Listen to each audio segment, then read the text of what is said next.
નમસ્કાર વિદ્યાર્થી મિત્રો, આપનું ફરીથી સ્વાગત છે અમારી ચેનલ હેલ્પિંગ ગુજરાતીમાં। તો આજે આપણે પ્રથમ વર્ષ એન્જિનિયર ડ્રોઈંગનું 2016નું પેપર સોલ્વ કરીશું, જેની અંદર 25 MCQ વિશે આપણે ચર્ચા કરીશું। અગાઉ આપણે 6 પેપર વિશે ચર્ચા કરી ગયા, આજે 7મું પેપર। ચાલો શરૂ કરીએ।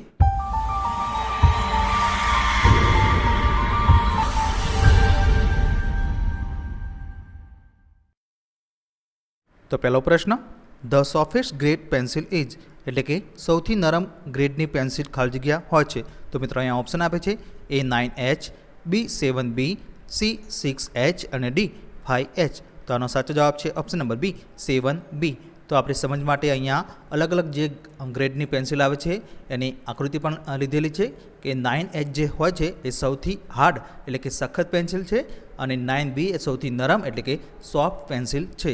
ત્યારબાદ બીજો પ્રશ્ન, તો મિત્રો આ વિડીયોની અંદર જે પણ પ્રશ્ન બ્લુ કલર એટલે કે વાદળી કલરથી હાઇલાઇટ કરેલો છે એ અગાઉ આપણે 6 પેપર વિશે આપણે ચર્ચા કરી ગયા। તો એની અંદર જે પ્રશ્ન હતો અહીંયા ફરીથી રિપીટ થાય છે એવું માનવું।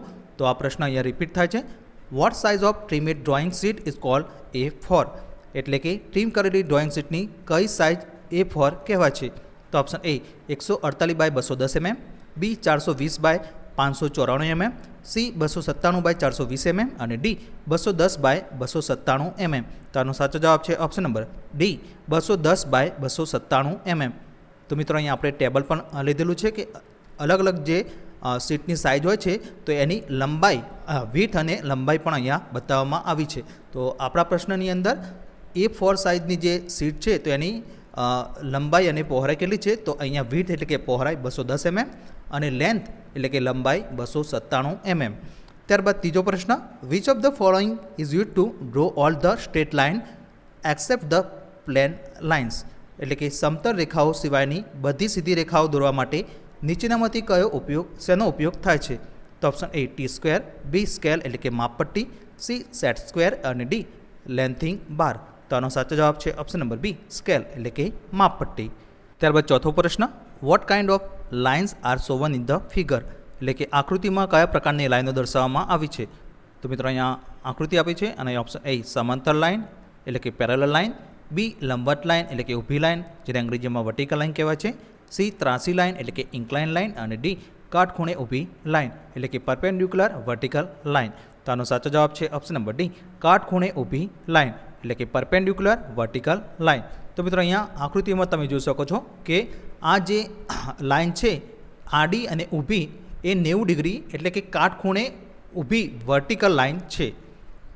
ત્યારબાદ પાંચમો પ્રશ્ન, the application for chain thin line is use for, એટલે કે શૃંખલાબદ્ધ પાતળી લાઇન માટેનો અનુપ્રયોગ ખાલી જગ્યાની માટે કરવામાં આવે છે? તો ઓપ્શન એ કટિંગ પ્લેન, બી અધિકેન્દ્ર રેખાઓ, સી મધ્ય લાઇનો એટલે કે મિડલ લાઇન્સ અને ડી છુપાયેલી લાઇનો એટલે કે હિડન લાઇન્સ। તો આનો સાચો જવાબ છે ઓપ્શન નંબર એ કટિંગ પ્લેન। તો મિત્રો અહીંયા સમજ માટે આપણે આકૃતિ પણ બતાવી છે કે અહીંયા જે ચેન લાઇન હોય છે ચેન થિન લાઇન, તો એનો ઉપયોગ કટિંગ પ્લેન લાઇન તરીકે ઉપયોગ કરવામાં આવે છે। ત્યારબાદ છઠ્ઠો પ્રશ્ન, dashed line are also known as, એટલે કે ડેશેડ રેખાઓ ખાલી જગ્યા તરીકે પણ ઓળખાય છે? તો ઓપ્શન એ સંતાયેલી એટલે કે છુપાયેલી રેખા જેને અંગ્રેજીમાં હિડન લાઇન કહેવાય છે, બી મધ્ય રેખા એટલે કે મિડલ લાઇન, સી નિરંતર રેખા એટલે કે કન્ટિન્યુઅસ લાઇન અને ડી આંશિક રેખા એટલે કે પાર્શિયલ લાઇન। તો આનો સાચો જવાબ છે ઓપ્શન નંબર એ સંતાયેલી એટલે કે છુપાયેલી રેખા જેને અંગ્રેજીમાં હિડન લાઇન કહેવાય છે।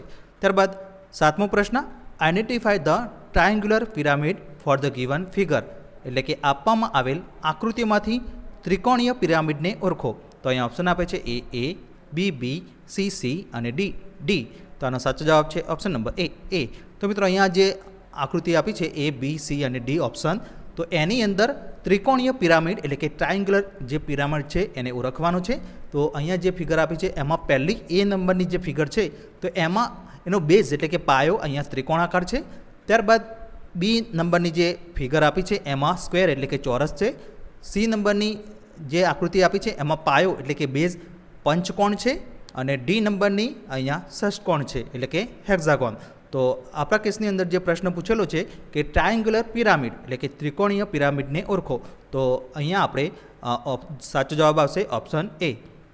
કારણ કે અહીંયા જે પાયો છે બેઝ એ ત્રિકોણાકાર છે. ત્યારબાદ 8મો પ્રશ્ન, when a semi circle rotates around it diameter it form a cube, એટલે કે જ્યારે એક અર્ધવૃત્ત તેના વ્યાસની ચારે તરફ ફરે છે તે એક ઘનની રચના કરે છે.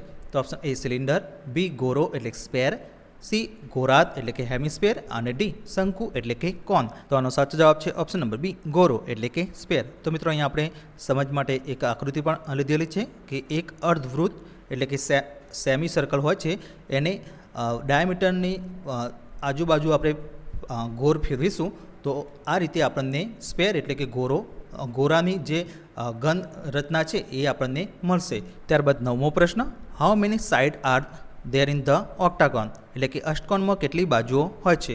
તો ઓપ્શન એ 5 બાજુઓ, બી 6 બાજુઓ, સી 7 બાજુઓ અને ડી 8 બાજુઓ. તો આનો સાચો જવાબ છે ઓપ્શન નંબર ડી 8 બાજુઓ એટલે કે 8 સાઇડ.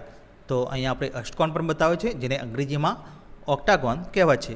ત્યારબાદ 10મો પ્રશ્ન, what type of lettering style is shown in the figure, એટલે કે આકૃતિમાં કયા પ્રકારની અક્ષરોની શૈલી દર્શાવવામાં આવી છે. તો મિત્રો અહીંયા આકૃતિ આપી છે અને option A Roman, B Gothic, C italic અને ડી ટેક્સ્ટ. તો આનો સાચો જવાબ છે ઓપ્શન નંબર ડી ટેક્સ્ટ. તો મિત્રો આ જે લેટરિંગની સ્ટાઇલ એટલે કે અક્ષરોની સ્ટાઇલ છે એ ટેક્સ્ટ છે. અહીંયા આપણે બીજી પણ આકૃતિ નીચે લીધેલી છે કે રોમન હોય તો રોમનને આ રીતે લખવામાં આવે છે. ત્યારબાદ ઇટાલિક તો ઇન્ક્લાઇન આવે છે. ત્યારબાદ ટેક્સ્ટ એટલે કે જે આકૃતિ આપી છે આપણા પ્રશ્નની અંદર એ ટેક્સ્ટ કહેવાય.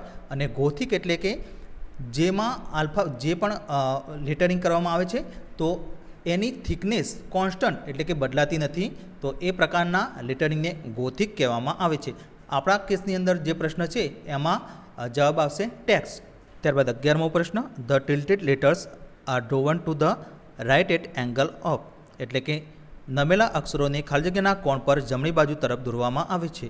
તો option A 75 degree, B 60 degree, C 30 degree અને ડી 15 ડિગ્રી. તો આનો સાચો જવાબ છે ઓપ્શન નંબર એ 75 ડિગ્રી. તો મિત્રો અહીંયા આપણે સમજ માટે આકૃતિ પણ લીધેલી છે. અગાઉ આપણે 2 પેપરની અંદર પણ આ પ્રશ્ન પૂછાયેલો કે જે ઇન્ક્લાઇન લેટરિંગ આવે છે એ જમણી બાજુથી 75ના ખૂણે દોરવામાં આવે છે. ત્યારબાદ 12મો પ્રશ્ન, which of the following is gothic style lettering, એટલે કે નીચેનામાંથી કયા એક ગૌથિક શૈલીના અક્ષરો છે. તો અહીંયા ઓપ્શન આપે છે એ, બી, સી અને ડી અને આનો સાચો જવાબ છે ઓપ્શન નંબર એ. તો મિત્રો આ જે પ્રકારની લેટરિંગ એટલે સ્ટાઇલ હોય છે એને ગોથિક કહેવામાં આવે છે. તો તમે અહીંયા જોઈ શકો છો કે પૂરી જે એ લખ્યું છે તો એમાં જે લાઇનની થિકનેસ છે એ કોન્સ્ટન્ટ રહે છે, બરાબર, બદલાતી નથી. તો આવા પ્રકારના લેટરિંગને ગોથિક કહેવામાં આવે છે. ત્યારબાદ બી પ્રકારની નીચેની બાજુ છે એને રોમન કહેવાય છે. તો તમે અહીંયા જોઈ શકો છો કે આ એ લખ્યું છે તો એ પૂરેપૂરી લંબાઈમાં એની જે થિકનેસ છે એ કોન્સ્ટન્ટ રહેતી નથી લાઇનની, બરાબર. અહીંયા જો તમે જોઈ શકો છો અહીંયા પાતળી છે, ત્યારબાદ અહીંયા જાડી છે. તો આ પ્રકારના લેટરિંગ હોય છે એને રોમન કહેવાય છે. ત્યારબાદ સી પ્રકારની જે લેટરિંગ છે એને ઇન્ક્લાઇન એટલે કે ત્રાંસા લેટરિંગ કહેવાય છે. અને આ ડી ઓપ્શન છે એને ટેક્સ્ટ લેટરિંગ કહેવાય છે.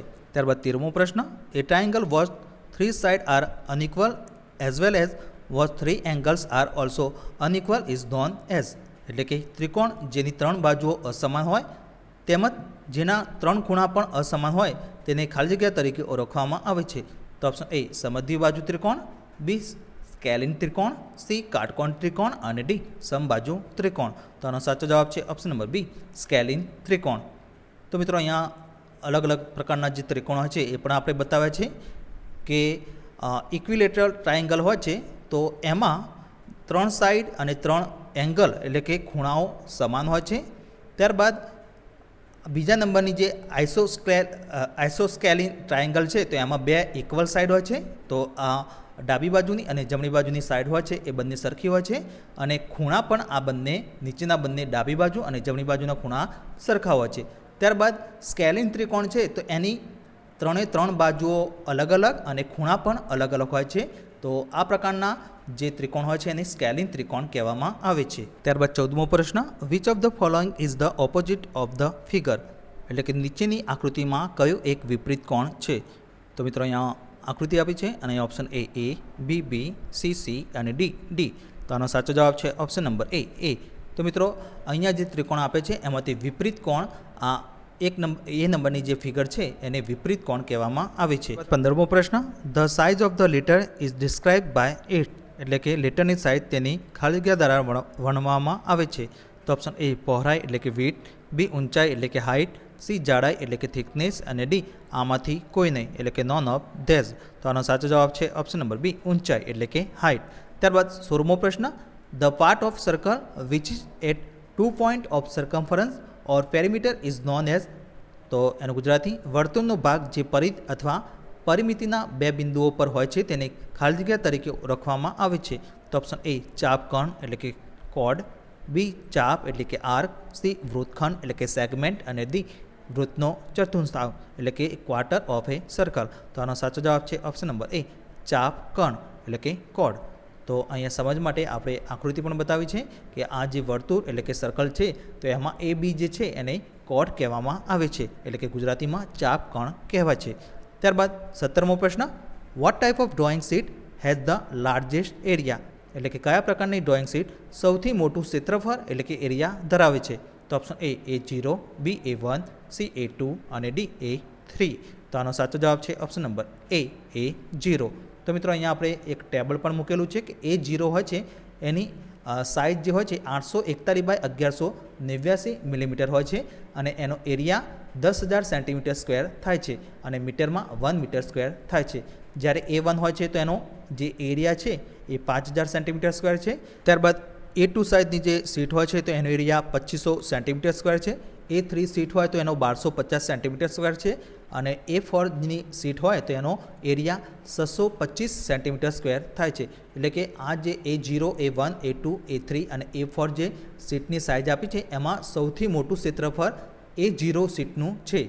ત્યારબાદ 18મો પ્રશ્ન, what type of pictorial picture is shown in the figure, એટલે કે આકૃતિમાં કયા પ્રકારનું પિક્ચોરિયલ ચિત્ર દર્શાવવામાં આવ્યું છે.